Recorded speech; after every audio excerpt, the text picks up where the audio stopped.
Hello, I thought I'd do a little video today to kind of coincide with how I've been feeling lately. This one's about cravings. I get a lot of questions sort of asking if they ever get easier and if they ever fully sort of go. No, is a simple answer. Anything can sort of bring them on. A lot of the time it's to do with your mental health, how you're feeling in yourself. You know, if you're stressed, if you're anxious and stuff like that, that tends to flare up for me. Also sort of using dreams, I get quite a lot. And the common one I get is sort of being in it's like a white room and there's like a ball of black mass in the middle of the room and it's sort of contorting and violently sort of shaking, and then it gets bigger and bigger. And I'm sort of drinking and sniffing lines and stuff while watching this ball of mass, and then it just explodes. And then I wake up, and that's quite a common one for me. I used to get it when I was younger where it would be the black mass, but the drink was involved, and I started maybe thinking maybe the black mass is like my subconscious and it's sort of telling me my life's out of control, and that's the part of me that's out of control. And I did speak to this about this to a counsellor when I was in Kenwood, and they kind of agreed that that's probably what it was. But there are some things that I do to help with cravings. It's not the healthiest thing in the world, but I drink a lot of fizzy drink because I'm used to that burning feeling. You know, when you used to drink whiskey or cider and you used to drink it and it would hit your stomach and it'd feel warm and it would burn a little bit. That's what I liked. And it doesn't make me want to drink when I have that feeling for a fizzy drink. It's sort of more of like a comfort blanket thing. And you'll find a lot of addicts who used to drink beer or cider kind of go on to fizzy drinks and stuff like that, because they kind of, you know, it's difficult to give everything up at once.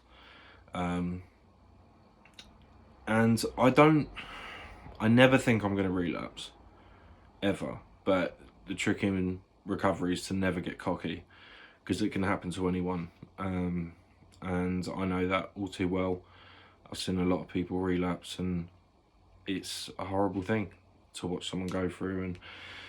But that helps me. Unfortunately, I put on weight because of it, but I'd rather be a bit chubby than dead, basically. So swings and roundabouts. Also, I've spoken before about sort of if you're watching a film or something and people in the film are drinking like whiskey or something, and I used to do this thing in my head where, and I still do, is I replace it with a non-alcoholic drink in my head. So if they're drinking whiskey, it's iced tea. If they're drinking cider, it's apple juice, fizzy apple juice or whatever. Vodka, water. It's just something I train my mind to do, which kind of helps. And it's difficult for me to, because I've spoken to so many people that say like, to give advice on cravings is like the most difficult thing in the world, because everyone's different. I'm just saying what helps for me. I find looking at old pictures and stuff as well kind of helps me ground where I am now.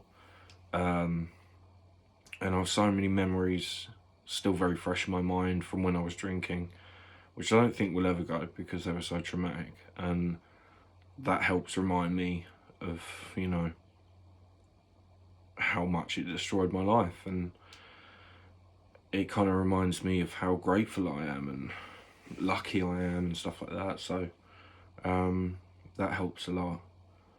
I think also trying to stay away from anything, if you're watching TV or anything like that, if you're in a particularly bad place, try to stay away from watching things where people are getting wrecked on screen, because it's quite difficult to watch sometimes. I'm at a point now where I can even be around people that drink and it doesn't affect me at all, because just because I can't drink doesn't mean they can't. I know for a fact I can never drink again, but that's a great thing to know that, because I finally accepted it. but it doesn't mean that everyone else has to stop drinking around you. You know, I stay away from situations like that, but if I'm in a situation like that, it doesn't stress me out, and it doesn't make me want to drink, and it doesn't make me miss it, because everyone's different. As long as I got my fizzy drinks, I'm alright, really. As I say all the time, I'm not a professional in this field at all. I'm literally just describing what worked for me, and if it can help you, then that'd be great. Also, sleep tea, relaxation tea, that stuff has saved my life many times.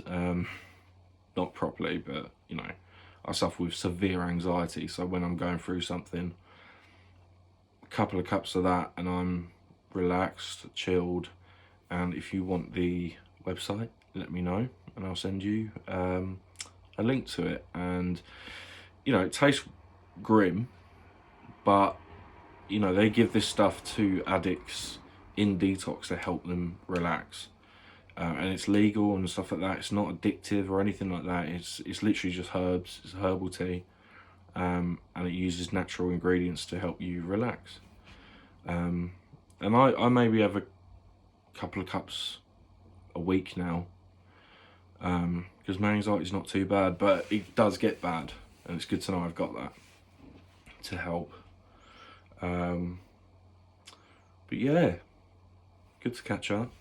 I'm going to be putting another chapter up on my Patreon page this coming Wednesday. So if you haven't already, sign up. You can pay as little as you want. It can literally be less than the price of a cup of coffee. And you'll get exclusive access to my book, which is pretty much finished now. I'm going to be putting up a chapter each week on a Wednesday at 8:30 in the morning. And also my music. So yeah, if you want that, then sign up. Link is in my bio, and wish everyone lots of love. Take care.